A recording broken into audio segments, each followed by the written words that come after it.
It's time for another episode of Local Roots. Hi, I'm Todd Studer.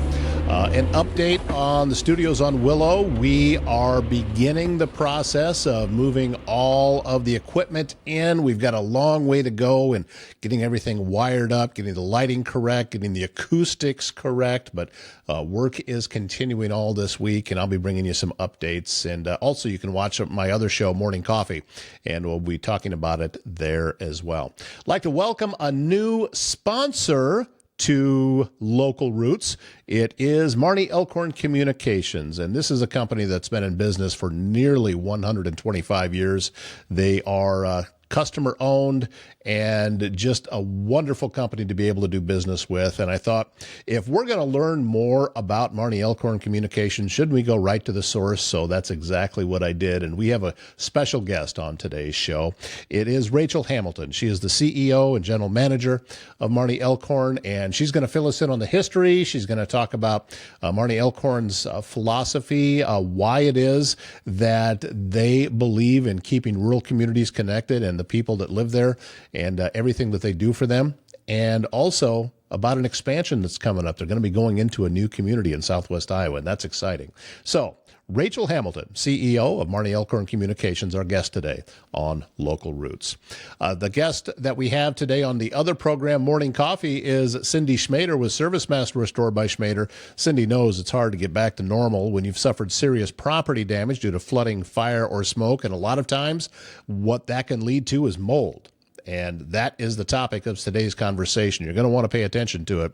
Cindy actually ran into some mold at a vacation home that they went into. They have a lake house down at Table Rock, and they noticed it the first night there and had to actually go into work mode when you're supposed to be on vacation. And I felt sorry for Cindy when I heard about that, but she's going to tell that story, and also some of the things that you should be looking out for when it comes to mold in your home. So again, Service Master Restore by Schmader, serving Council Bluffs and the surrounding area. That phone number, you want to save this, 402-339-9911. All natural health solutions in Southwest Iowa are found at Bambi's Green Acres Natural Market. She's located in Council Bluffs, and she's been serving our communities around Southwest Iowa since 1997. Shop a wide selection of vitamins, supplements, essential oils, herbal remedies, all sourced right where she knows where they're coming from. So this is products that you know you can trust. Staffed with over 37 years of experience, Bambi's helps you reach your health goals. Her store, located at 805 South Main Street in Council Bluffs, Bambi's Green Acres Natural Market, putting health in your hands. And a leak, a clogged drain, or a big remodel, it's all the same, and all can be done by Waldstein Plumbing in Council Bluffs. They've got you covered with fast, reliable service and expert craftsmanship, handling everything from small repairs to major installations. You're going to want to pay attention to the podcast Circle of Trades. We talk a lot of plumbing. We talk HVAC on that show. And Travis Waldstein, we even bring his son Hayden in once in a while, and a lot of guests too. And you can find it on YouTube. And also the audio-only version is available on Spotify. We are welcoming a brand new guest to the show today. It is Rachel Hamilton. She is the CEO and general manager of Marne Elkhorn Communications. And thank you so much for being part of the show today. I'm excited to learn a little bit more about Marne Elkhorn Communications and everything that it is you guys are doing, because let's just be honest, you're doing a lot. Yeah, thank you. We're excited to be able to do this. And I think your themes really resonated with us, local routes and local communities. And that's what Marne Elkhorn is about.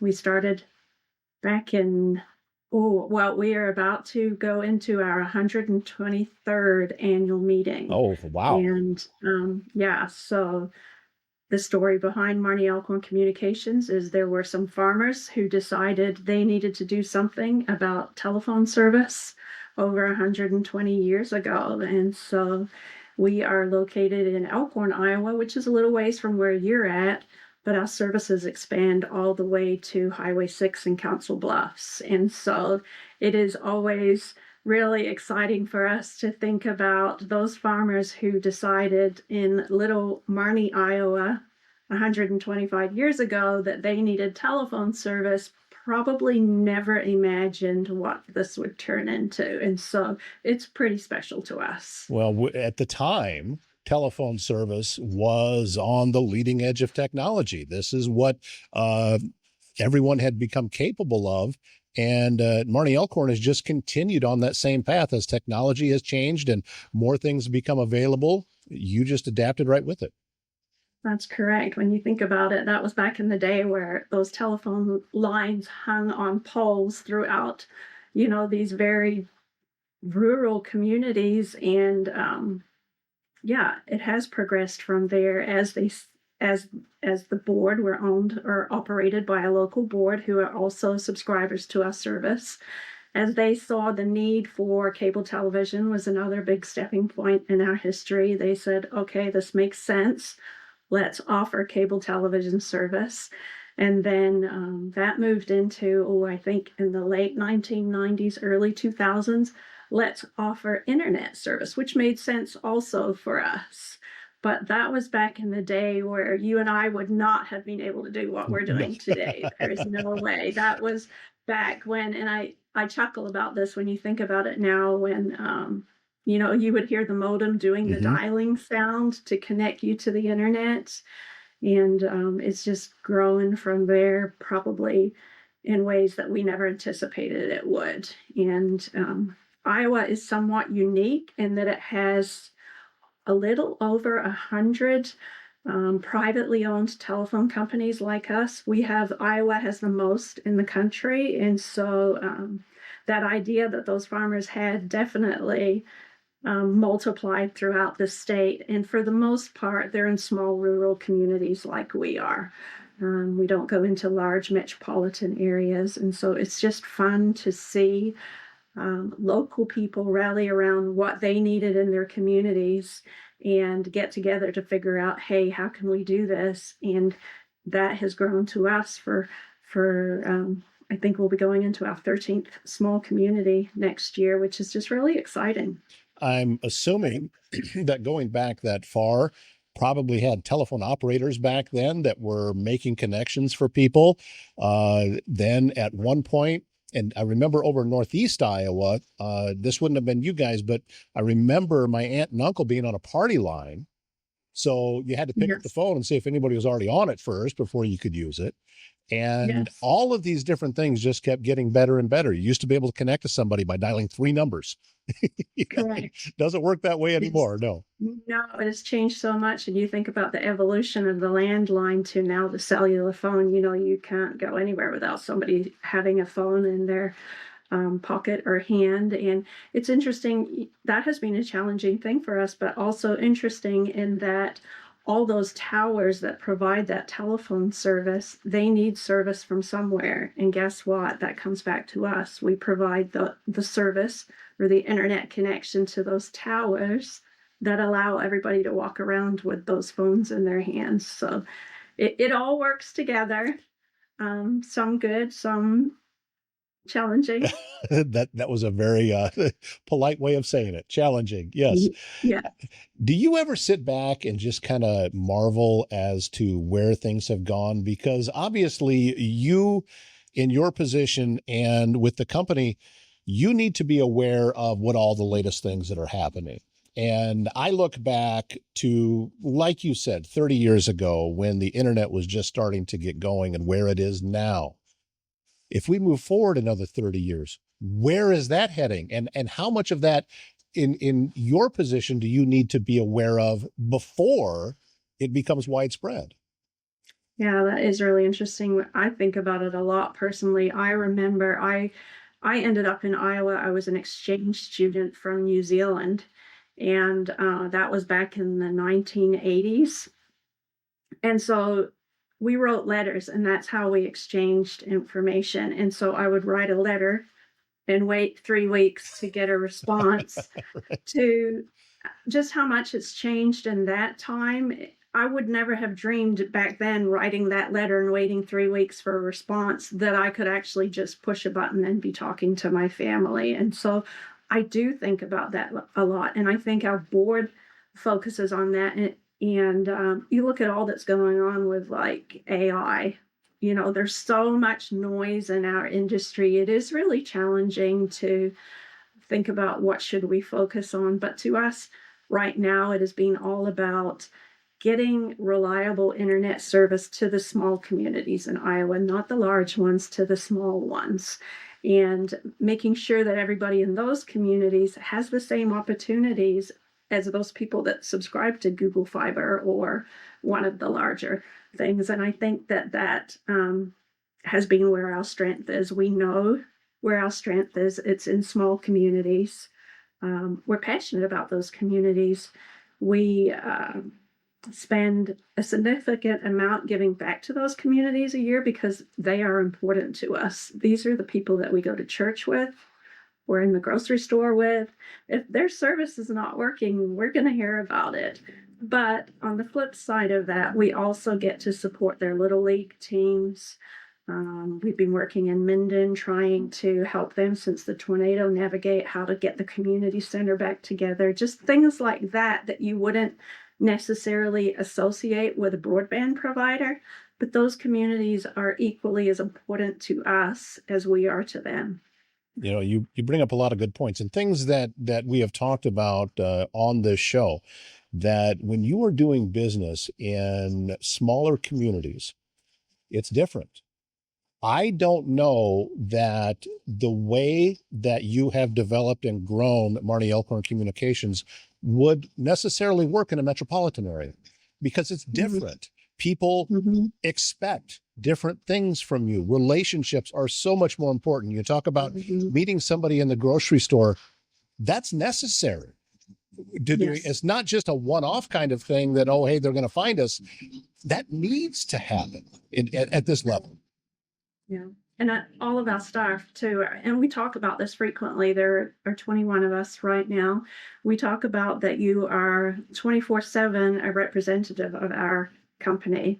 You know us, and so it's very important that we do the right things, that we're volunteering in the right places, that we're spending our time and money in the communities that support us. I kind of compare it sometimes to like those local community banks. They've been the cornerstone of their communities for years too.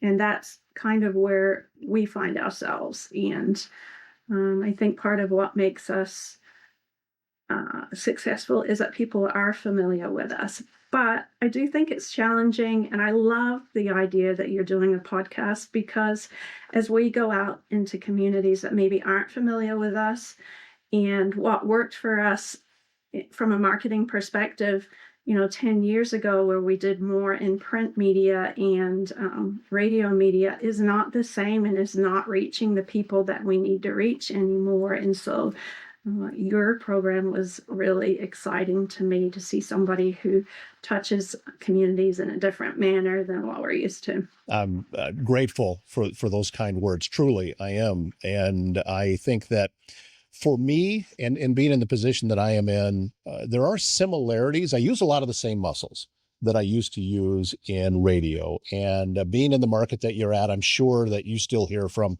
local radio stations quite a bit, but with so many more options now, because when you go back to when you were thinking about before, you had print, you had radio, you had television, and that was it. There wasn't the electronic end of it. And now options are nearly limitless. There are so many different places. So you have to reach people where they are while still maintaining what has always worked. And it's especially true in small markets. And that is a personal connection. And I think that this format now is the future. For how long, I'm not sure, because I'm sure something else is going to happen. It always does. But it's about making connections with people, just like you make connections with people, regardless of where you're at. And that's why I think it's probably you were able to recognize it, because we kind of think the same way, that, this type of, we want to talk to the small communities. How do we do that? Perfect. Just the way that we're doing it right now. Exactly. And I think it is all about connections. I love that WIDA, or Western Iowa Development, thought of us and thought of you and making that connection. And I think that is really important for us in all of our communities. There's a lot that goes on in these little communities that don't get celebrated enough just because there aren't people that are willing to step up and talk about the great things that they're doing in their communities. Or maybe that's not the right way to put it. They just don't know where to go to tell people what they're doing, and why would you want to live here versus a Council Bluffs or an Omaha.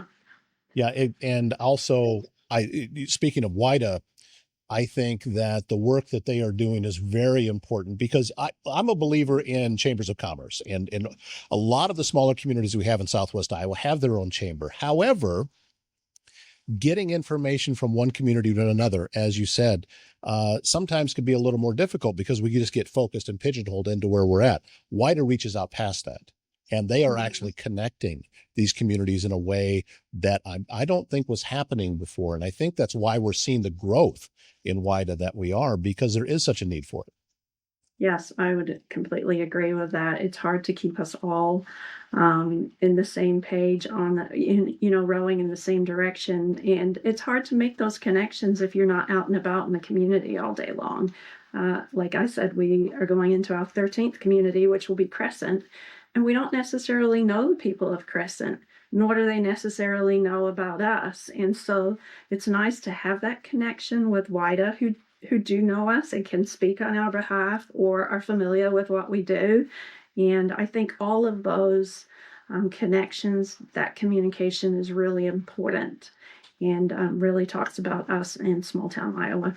And as you had mentioned earlier, originally coming from New Zealand, I'm sure that since moving to Southwest Iowa, you've just hated every minute of it. It's just been horrible for you, right?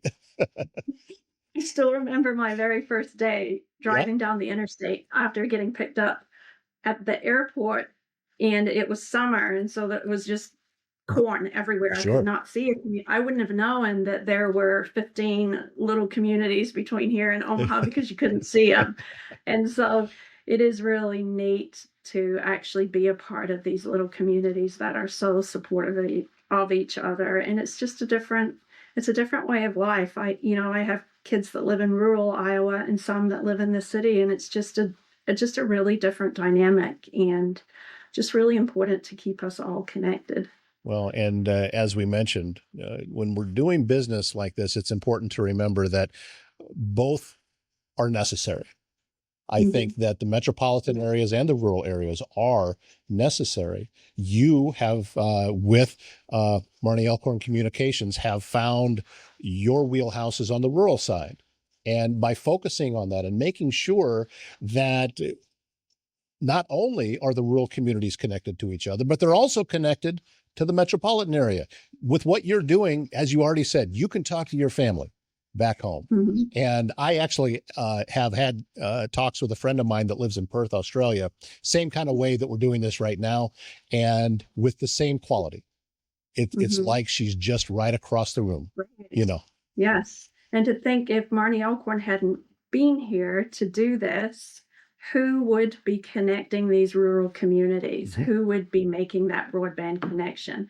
It's very expensive to operate in such a rural market like we do. It would be the return on investment would make sense if we were going into Council Bluffs, right? Your density is so much more. You would be able to serve more people for less expense. So it's not cheap to operate in small town Iowa, but very necessary. And I think COVID really highlighted what it is that we do.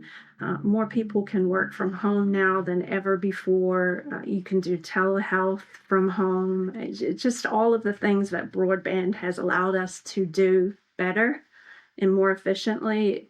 It's just changing how we all live.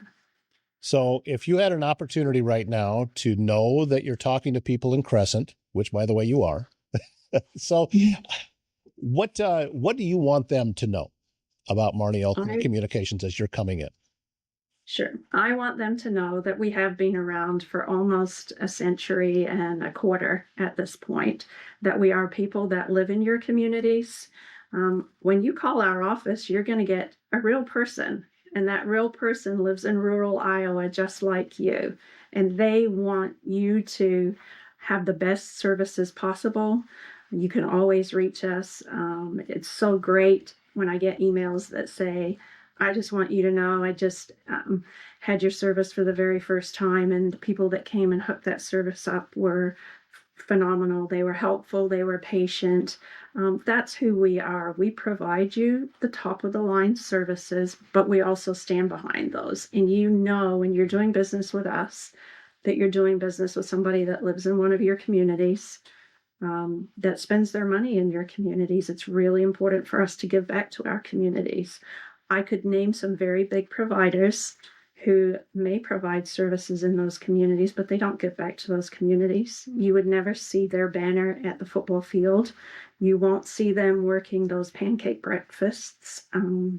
It's just, that is the essence of who we are. We are local, we're owned by our customers, and I think our progress from here to Council Bluffs has showed that we're not thinking about what's in the past. We're combining that with what's coming in the future, and who else can we help and who can we serve. It's all of these things just touch these points that we've been talking about for the past year on the show of making sure that you stay connected. And, right now being Christmas season, I am, every time I get a chance to open up a microphone, I'm talking about shopping local, shopping small, and shopping in person because of that personal connection with people. And this is another way of doing that. You can keep your dollars at home.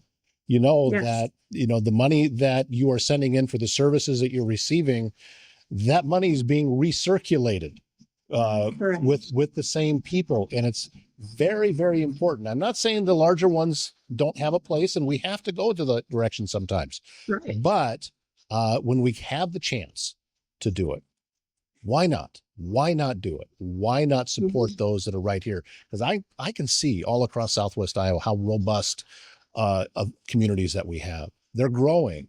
And it's not as if we're seeing explosions in population, but we're seeing changes while still everybody's maintaining their identity. It's a really exciting time. It is. Yeah. And we're so glad to be a part of it. This is a time of year where we get to show our appreciation to our communities. Every December, our board sits down and says, how much money can we donate to our fire stations this year? How much can we donate to our libraries? They don't have to do that. That's, it's not required, but those are necessary things. And we want to be a part of those fire stations and libraries. And for us, it's about doing the right thing, and giving back is doing the right thing. Is the main website just the metc.net? Is that where we send people?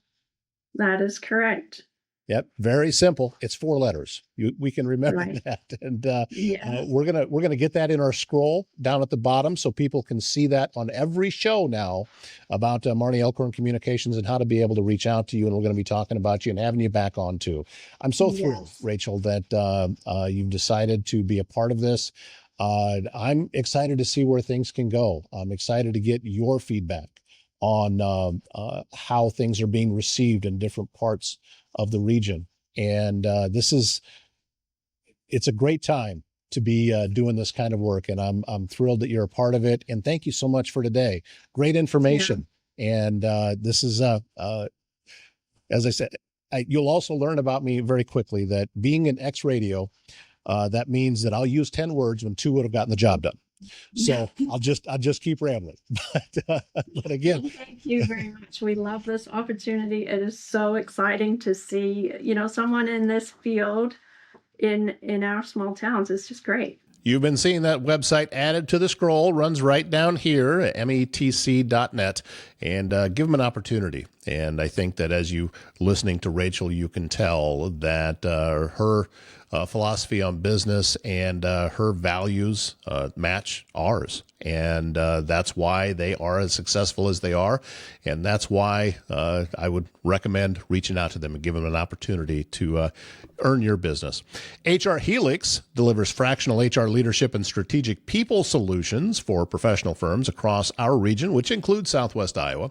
Founded by Amy Luckenbill, HR Helix helps growing organizations that have outgrown DIY HR, which is do-it-yourself, human resources. But you don't need a full-time executive yet. That's why you need HR Helix. From compliance and culture to performance and structure, HR Helix turns complex HR challenges into clear, confident action. Old school smart, next gen savvy, your business is ready with better systems, stronger teams, and leadership support that fits. Visit hrhelix.com. And families and cemeteries across the region turn to Solid Ground Monument Company for skilled restoration that protects every story etched in stone. Now scheduling springtime services, the company provides monument repair, gentle cleaning, full reconstruction, and complete cemetery restoration. For families needing a new memorial, Solid Ground Monument Company helps you, and they will come to you in your time of need to design a tribute that truly honors your loved one. This is Southwest Iowa's trusted cemetery restoration and monument service. Solid Ground Monument Company, preserving legacies with care and craftsmanship. Again, thank you, Rachel Hamilton of Marne Elkhorn Communications, for joining us today. We're looking forward to having her back on a regular basis. We can learn a little bit more about everything going on in the internet world. That's going to wrap up today's show. My name's Todd Studer. We'll see you back here tomorrow morning.